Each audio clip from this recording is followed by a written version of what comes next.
আসসালামু আলাইকুম, কেমন আছেন সবাই? শাকিলা ডেলি লাইফস্টাইল ব্লগে আপনাদের স্বাগত জানাই। আপনাদের সবাইকে সাথে নিয়ে আবারও চলে এলাম নতুন একটি ভিডিও নিয়ে। সকালের বাসি কাজকর্ম সেরে চলে এলাম রান্নাঘরে। হাজবেন্ডের জন্য চাটা বেড়ে নিচ্ছি, তো সেই সাথে আমিও চা খেয়ে নেব।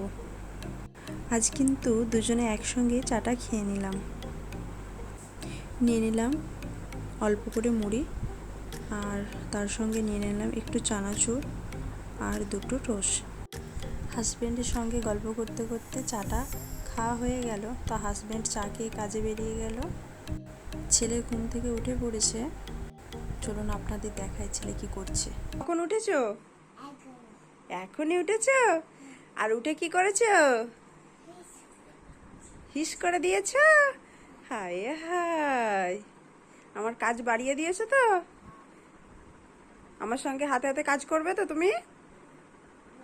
কেন আমার সঙ্গে হাতে হাতে কাজ করবে না? কেন? তুমি যে আম্মুর ভালো ছেলে। আম্মু যে, ও শোনা, আফরাজ হাই করে দাও তো একটু। হাই। তো ছেলে তো আমার কাজ বাড়িয়ে রেখে দিয়েছে।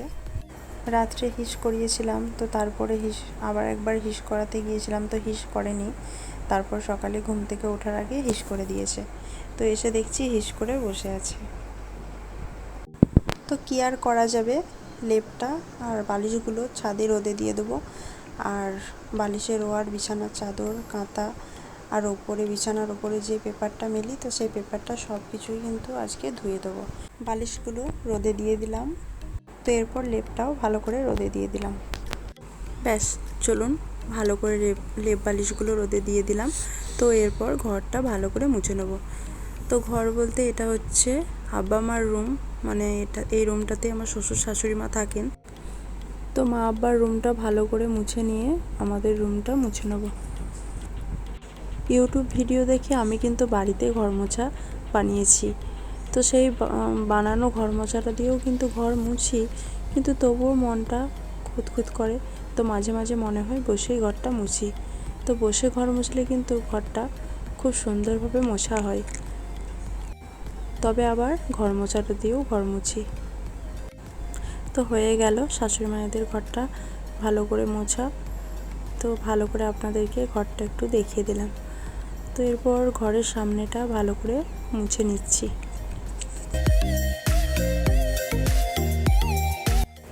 চলে এলাম আমাদের রুমে।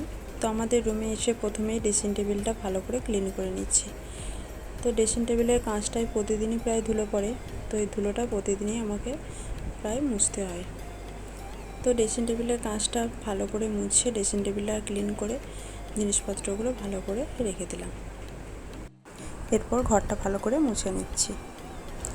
আর আমার ছেলে কী করে জানেন, ড্রেসিং টেবিলে যত জিনিস থাকবে তো সেই জিনিসগুলোকে ও সব খাটের উপরে ফেলবে, নিচে ফেলবে, বাইরে ফেলে দেয়।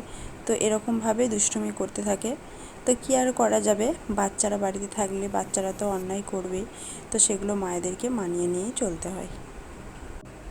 তো ঘরগুলো মোছা হয়ে গেছে। এরপর বাইরের ধাপটা ভালো করে মুছে নিলাম। চলুন ঘর মোছা শেষ, এরপর কাচাকুচিটা সেরে নিলাম।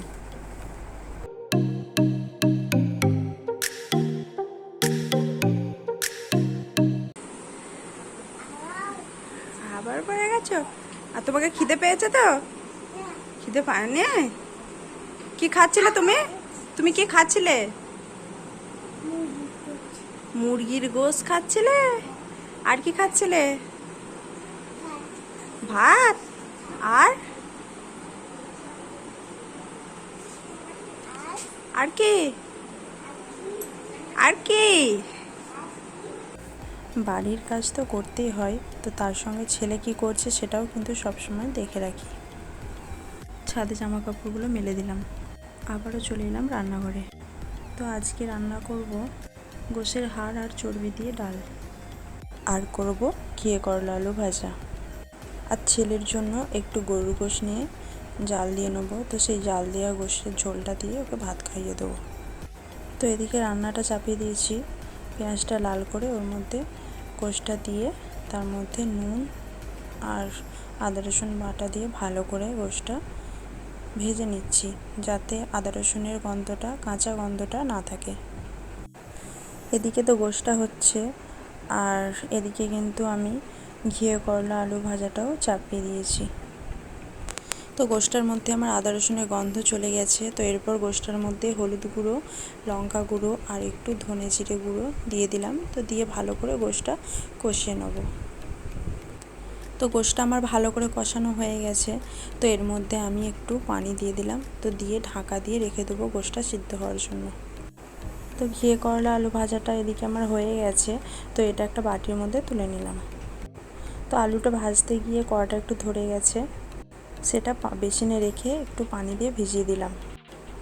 তো এরপর দেখি গোষ্ঠটা কত দূর হলো। তো গোষ্ঠটা হয়ে এসেছে। তো এরপর গোষ্ঠটার মধ্যে ডালটা আমি দিয়ে দেবো। তো ডালটা দিয়ে ভালো করে ডালটা নাড়িয়ে ডালটার মধ্যে একটু পানি দিয়ে ফুটিয়ে নেব। তো ডালটা ফুটে গেলেই কিন্তু রান্নাটা কমপ্লিট হয়ে যাবে। তো এদিকে দেখুন আমার ভাতটাও হয়ে গেছে। রান্না বান্না কমপ্লিট করে রান্নাঘরটা ক্লিন করে ঝাঁটপাট দিয়ে জামা কাপড়গুলো তুলে নিয়ে চলে এলাম।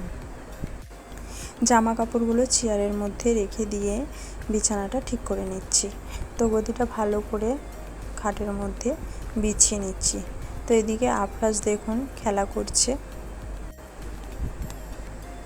তো এরপর খাটের মধ্যে যে পেপারটা বিছাই, তো সেই পেপারটা ভালো করে বিছিয়ে নিচ্ছি। তো এই পেপারটা কিন্তু আমি ফ্লিপকার্ট থেকে নিয়েছিলাম।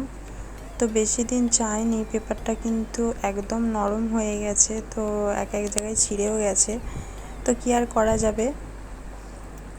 আর আমি দেখুন পেপারটা মেলছি, আর আফরাজ কেমন গাড়িগুলো খেলনাগুলো সব পেপারের মধ্যে ভরে দিচ্ছে। আর আমি খেলনাগুলো টেবিলে তুলে দিলাম। তো আমাকে আবার ডেকে বলছে যে তেলের বোতলটা তুলে দাও আম্মি। তো আমি আবার তুলে দিলাম।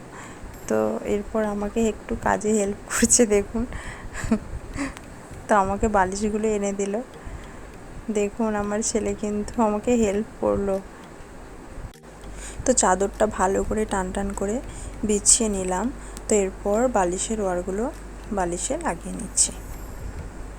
আর আমার ভিডিওটা যদি আপনাদের ভালো লাগে তাহলে আমার চ্যানেলটা প্লিজ সাবস্ক্রাইব করে দেবেন এবং পাশে থাকা বেল আইকনটা প্রেস করে দেবেন, যাতে আমার ভিডিও নোটিফিকেশান আপনাদের ফোনে সবার আগে পৌঁছে যায়। আর আমার ভিডিওটি যদি খুব ভালো লেগে থাকে তাহলে প্লিজ আমার ভিডিওটি শেয়ার করে দেবেন আপনাদের বন্ধুবান্ধব, আত্মীয় স্বজনদের কাছে, যাতে করে আমার ভিডিওটি সবার কাছে পৌঁছে যেতে সাহায্য করবে। তো আপনাদের সঙ্গে কথা বলতে বলতে আমার বালিশের ওয়ারগুলো লাগানো হয়ে গেছে। তো এভাবেই আপনারা আমার পাশে থাকবেন এবং আমাকে সাপোর্ট করবেন। তো আপনারা আমার পাশে থাকলে আমি কিন্তু আরও ভিডিও বানানোর মনের জোর পাবো। সমস্ত কাজকর্ম সেরে গোসল করে চলে গেলাম খাওয়া দাওয়া করতে। শাশুড়ি মা আজকে রান্না করেছেন বড়ির ঝাল আর সজনে শাক ভর্তা। আর আমি তো দেখালাম গোশ দিয়ে ডাল আর ঘিয়ে করলা আলু ভাজা। তো এই দিয়ে আজকে খাওয়া দাওয়াটা সেরে নিলাম। তো আজকের মতো ভিডিওটি এইটুকুই। আপনারা সবাই ভালো থাকবেন, সুস্থ থাকবেন। আল্লাহ হাফেজ। আল্লাহ হাফেজ বলো, আল্লাহ হাফেজ কে তাকিয়ে বলো, বলো আল্লাহ হাফেজ।